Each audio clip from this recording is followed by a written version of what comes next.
Hello, फरमाइश। हाँ, मैं छत्तीसगढ़ कटोरा तालाब रायपुर से मोहनलाल देवांगन मास्टर मोहन बोल रहा हूँ। सर जी, आपका नियमित और जाने माने श्रोता। बिल्कुल बिल्कुल, आपकी तो बहुत चिट्ठियां विविध भारती में आती रही हैं बरसों बरस से।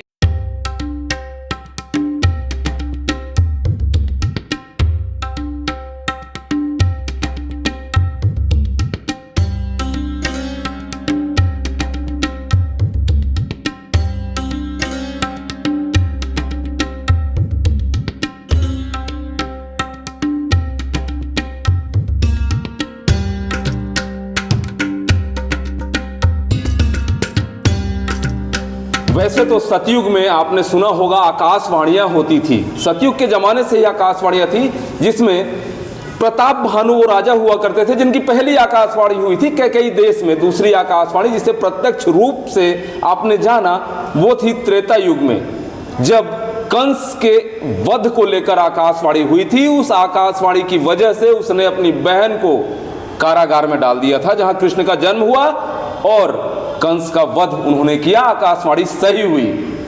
आज हम उस आकाशवाणी की बात कर रहे हैं जो कहीं ना कहीं इस अवधारणा को जीवित किए हुए है कि आकाशवाणी वाकई में केवल 1983 में जब भारत वर्ल्ड कप का विजेता बना था, उस समय ये रेडियो लोगों के कान में लगा करते थे और पूरी कमेंट्री सुनी जाती थी।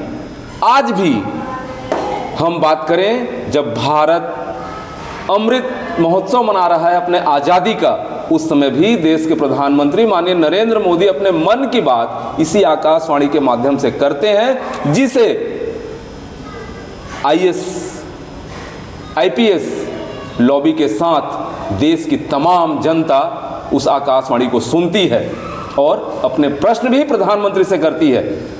इसी आकाशवाणी को, इसी रेडियो को आज छत्तीसगढ़ की बात करें या पूरे देश में जिन्होंने जीवित कर रखा है, उनका नाम है माननीय मोहन देवांगन जी, हमारे साथ बैठे हुए हैं। आज हम दिखाना चाहेंगे इन्हें, जो Chhattisgarh old listener group of जो रेडियो के श्रोता हैं, उनके ये अध्यक्ष भी हैं।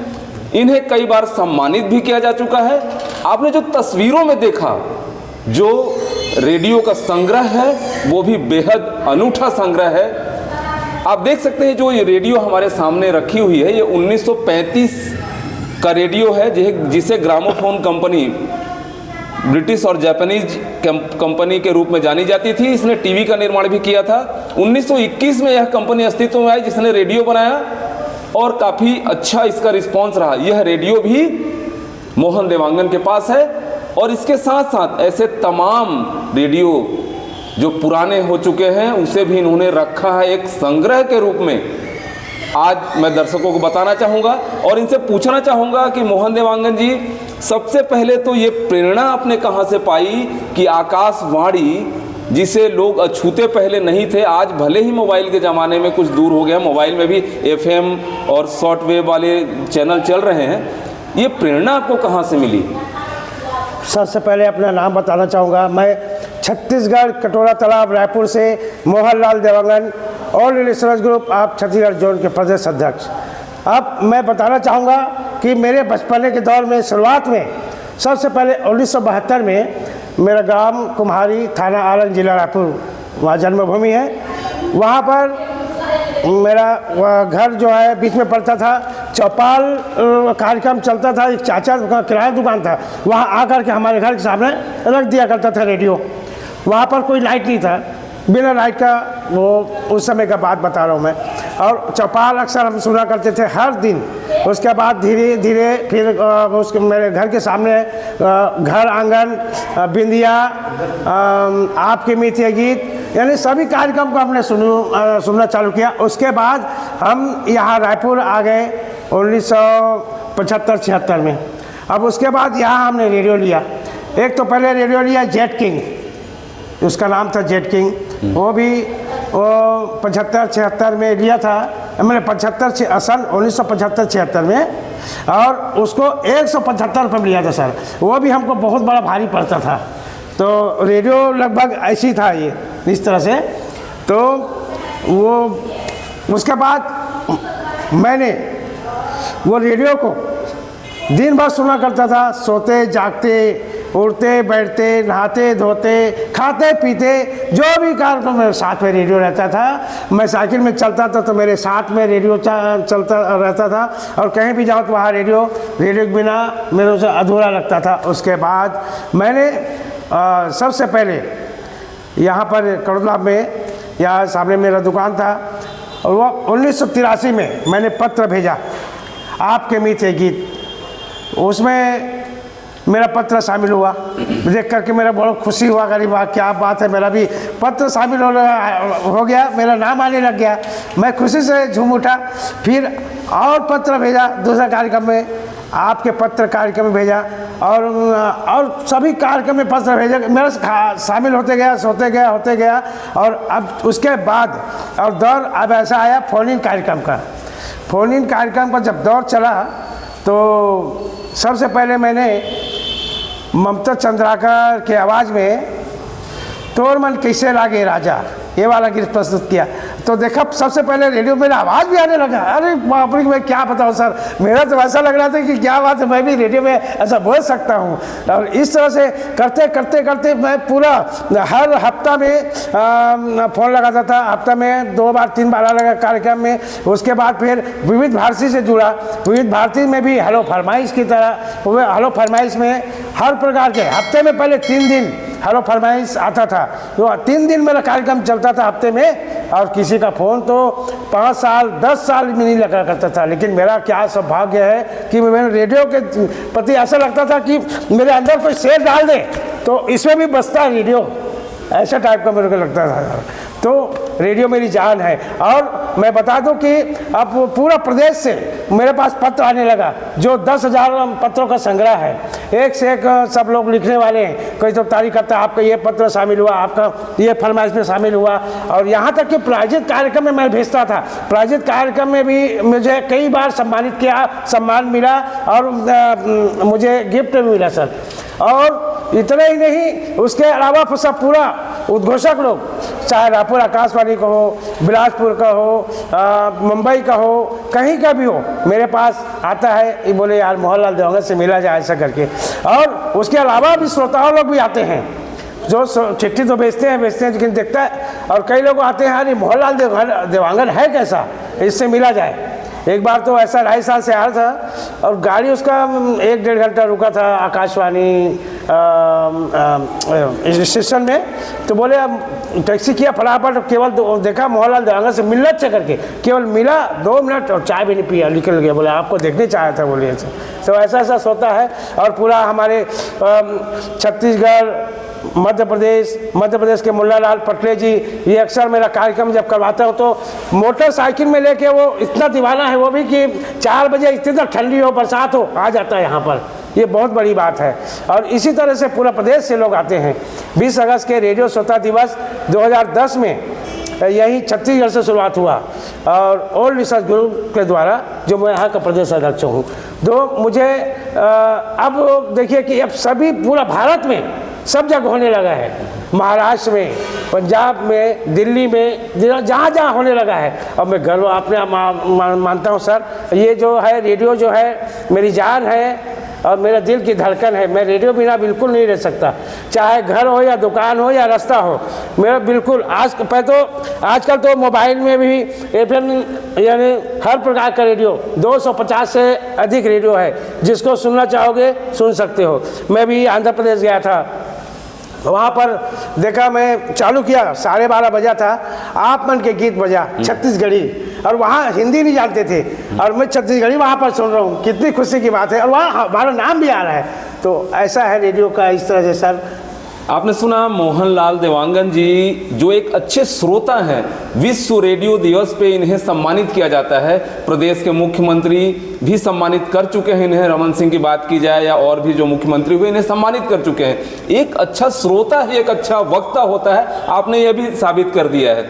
अभी के समय में जब लोग 5G का यूज कर रहे हैं, आप रेडियो 17 से 18 घंटे सुनते हैं। रेडियो मेरी जान है, आपने कह दिया। आज के युवाओं के लिए आकाशवाणी या रेडियो प्रधानमंत्री, जैसा मैंने बताया कि प्रधानमंत्री भी मन की बात करते हैं रेडियो के माध्यम से ही, आकाशवाणी के माध्यम से ही जी। उन्होंने उसी साधन को क्यों चुना है, रेडियो जैसे ही संसाधन को क्यों चुना है जिससे उनकी बात, मन की बात लोगों तक पहुंच रही है? आखिर क्यों चुना है उन्होंने? देखिए, सबसे पहले उनका सब कार्यक्रम चला 2014 से शुरुआत हुआ उनका, फिर हम लगातार हम मन की बात हम सुनते हैं। वो ऐसा संदेश देता है कि हर काम आसान हो जाता है। आपने देखा होगा मेरे दुकान में वहाँ कोई मशीन नहीं है, उन्होंने कहा था कि घर बैठे काम करो, मैंने उसको ऑफिस बना दिया, कारीगर को मशीन दे दिया, कारीगर को यहाँ कटिंग करके कपड़ा दे देता हूँ और सिल के बन के आ जाता है, और हम कहीं भी चले जाए अपना काम हो रहा है। ये मोदी जी का कितना बड़ी बात है, उसका हम पालन कर रहे हैं, ये मन की बात का है। और इसी तरह से और बहुत सारी बात है उसका जो हर महीना चलता है मन की बात में, बहुत अच्छा लगता है। और बता दूँ मैं, मोदी जी को मैंने पत्र लिखा है 20 अगस्त रेडियो श्रोता दिवस को, इसको राष्ट्रीय करना चाहिए, घोषित करना चाहिए, ऐसा मैंने पत्र लिखा है। तो मैं मोदी जी से अनुरोध करूंगा वो मेरा इस बात को ध्यान दे और पूरा कहने का मतलब हमारे हर प्रदेश में या छत्तीसगढ़ में, मध्य प्रदेश में, राजस्थान में, गुजरात में, ये सब ऑल रिसर्च ग्रुप वाले सभी भेज चुके हैं 20 अगस्त को इसको राष्ट्रीय घोषित किया जाए, ऐसा करके मैंने लिखा है, सभी लिखा है इसको, सभी प्रदेश वाले लोग। तो यही मैं आदरणीय माननीय नरेंद्र मोदी जी से आग्रह करता हूँ कि इसको राष्ट्रीय घोषित किया जाए। सबसे बड़ी बात जो है, मोहनलाल देवांगन जी ने बताया कि 2014 से जो मन की बात शुरू हुई है, 10 वर्ष आज हो गए, 1 दशक हो गया। 1 दशक होने के बाद प्रधानमंत्री जी ने आकाशवाणी को चुना। इसका मुख्य वजह बताया कि इसके बहुत श्रोता हैं, ग्रामीण जनता जहां टेलीविजन, बड़े बड़े स्क्रीन नहीं है, वहां रेडियो के माध्यम से उनके संदेश को सुनते हैं और घर बैठे आप रोजगार करिए, आप आर्थिक रूप से मजबूत बनिए। आपने सुना मोहनलाल देवांगन जी ने कितनी आसानी से, कितने अच्छे से आने वाली पीढ़ी को भी बताया। क्या मानते हैं मोहनलाल देवांगन जी, वर्तमान जो पीढ़ी है वो कहीं ना कहीं संगीत को लेकर या चलचित्रों को लेकर, कई मूवीज़ को लेकर कहीं न रास्ते से भटक रही है, वो परंपराएं विलुप्त हो रही हैं, वो परवरिश जो देना चाहिए वो नहीं लोग दे पा रहे हैं, अपराध समाज में बढ़ रहा है। आप तो लगातार नज़र बनाए रखते हैं इन अपराधों को रोकने, इस पीढ़ी को कहीं ना कहीं मूल तत्व जो है उसको बताने में आकाशवाणी आप क्या संदेश देना चाहेंगे? आपकी ओर से हम चाहेंगे आज के युवाओं के लिए क्या संदेश रहेगा हमारे इंडियन रिपब्लिक न्यूज़ के माध्यम से? जी जी, देखिए, ये रेडियो है कि ऐसा माध्यम है जिसको पूरा परिवार बैठ करके सुना जा सकता है और ना ही इसमें काम में डिस्टर्बेंस होता है, कोई काम में रुकावट होता है। हर अच्छा ज्ञान देता है, छोटे से बच्चों से लेकर जवान बूढ़ा सभी किस्म का इसमें बच्चे सब नाना प्रकार का इसमें संदेश रहता है और अच्छा संदेश रहता है। और ये संदेश अगर दूसरा चैनल में देखा जाए तो इस तरह से होता नहीं, उसमें फूहड़ होता है, फुहड़ता रहती है। जी हाँ, फुहड़ता रहता है। और ये जो है आकाशवाणी के माध्यम से और सबको दिल को छू लेता है। कभी ऐसा संगीत चले तो तन मन खुश हो जाता है। चाहे बच्चे लोग भी, आजकल के पीढ़ी लोग भी, देखिए उसका गाना का मन का पसंद आता है तो झूम जाता है। मैं देखता हूँ, मैं दुकान में आता है तो अरे क्या चल रहा है, और बुजुर्ग आता है उसके हिसाब से चलता है तो उस हिसाब से वो झूम जाता है। यानी कहने का मतलब कुल मिला करके रेडियो जो है सशक्त एक माध्यम है। आपसी भाईचारा, समरसता समाज में, अपराध को रोकने में जो आपने बातें कही वो बेहद ही मानने वाली बातें हैं, प्रेरणादायक चीज़ें हैं जो युवा पीढ़ी को मानना चाहिए ताकि प्रदेश और देश में अपराध का ग्राफ गिर सके। आप पेशे से एक टेलर हैं। जी हाँ। आपका पेशा टेलर है। जी हाँ। उसके बाद भी आप पूरा समय आकाशवाणी को देते हैं। समसामयिक विषयों की बात की जाए, किसानों की बात की जाए, हाँ। आप सारी चीज़ें जानते हैं। यहाँ तक प्रधानमंत्री नरेंद्र मोदी जी को भी आपने पत्र लिखा है कि जो अगस्त में विश्व श्रोता दिवस मनाया जाता है उसे राष्ट्रीय रूप से घोषित किया जाए। ये बहुत बड़ी बात है। आकाशवाणी किस तरीके से देश के लोगों को आपस में जोड़ने के लिए एक सशक्त माध्यम है, इस पे हम फोकस करना चाहेंगे। आजकल देखिए आकाशवाणी जो है ऐसा हम लोग के लिए सुविधाजनक कर दिया है।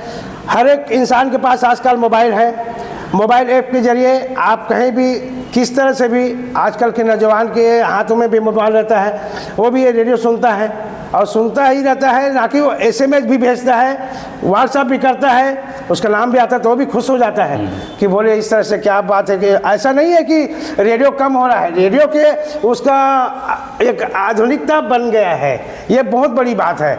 और मैं कहता हूँ कि रेडियो जैसा कोई दुनिया में कोई हो ही नहीं सकता। रेडियो तो रेडियो है, रेडियो ही तो जिंदाबाद है। हमारे इंडियन रिपब्लिक न्यूज़ के लिए क्या संदेश रहेगा, हमारे न्यूज़ चैनल के लिए क्या संदेश रहेगा, जो दर्शक हमें देख रहे हैं उनके लिए क्या संदेश रहेगा? इंडियन रिपब्लिक न्यूज़ के आज आप फ्रेम में छत्तीसगढ़ श्रोता संघ के अध्यक्ष के रूप में आज बैठे हुए हैं, हमारे चैनल और दर्शकों के लिए क्या संदेश देना चाहेंगे आप? यही आपको चैनल वाले को मैं ये संदेश देना चाहता हूँ कि वैसे पूरा आप जो इस तरह से इंटरव्यू ले रहे हैं ये बहुत बड़ी बात है, और इसी तरह से आप ऐसा खोज करके निकालेंगे, लेते रहेंगे और अच्छा आपका जो संदेश और आगे तक बढ़ेगा, पूरा भारत में नहीं पूरा वर्ल्ड में बढ़ेगा सर। और ये बहुत अच्छा है, आपको बहुत बहुत बधाई और शुभकामनाएं सर जी, क्योंकि इतना अच्छा आपने मुझे इस तरह से मैं तो सोचा नहीं था सर, आप इस तरह से आप आ करके पहले इस तरह से आपने जो इंटरव्यू करके ये सामने साक्षात्कार किया है, ये बहुत बड़ी बात है सर। मैं आपको बहुत बहुत धन्यवाद देता हूँ, आपको चैनल को बहुत बहुत धन्यवाद देता हूँ। आपने सुना मोहनलाल देवांगन जी, जो आज निश्चित तौर पर बात की जाए समसामयिक विषयों की या समाज में जो घटनाएं हो रही उसको रोकने में भी कहीं ना कहीं रेडियो आकाशवाणी एक सार्थक चीज साबित हो रही है। इनका कहना है कि रेडियो के जो श्रोता हैं उनकी संख्या बढ़ते जा रही है। बहुत बड़ी बात, प्रधानमंत्री नरेंद्र मोदी को इन्होंने पत्र लिखा है कि विश्व जो श्रोता दिवस है उसे ये जो प्रदेश में चल रही है इसे राष्ट्रीय बनाया जाए और उसके बाद पूरे विश्व में इसका व्यापक प्रचार प्रसार हो। एक तरह से रेडियो की परंपरा इन्होंने जिंदा कर रखी है। सहयोगी हिमांशु दास एवं महेंद्र देवांगन के साथ doctor Pratap Narayan Singh, Indian Republic news, गणतंत्र भारत की स्वतंत्र आवाज।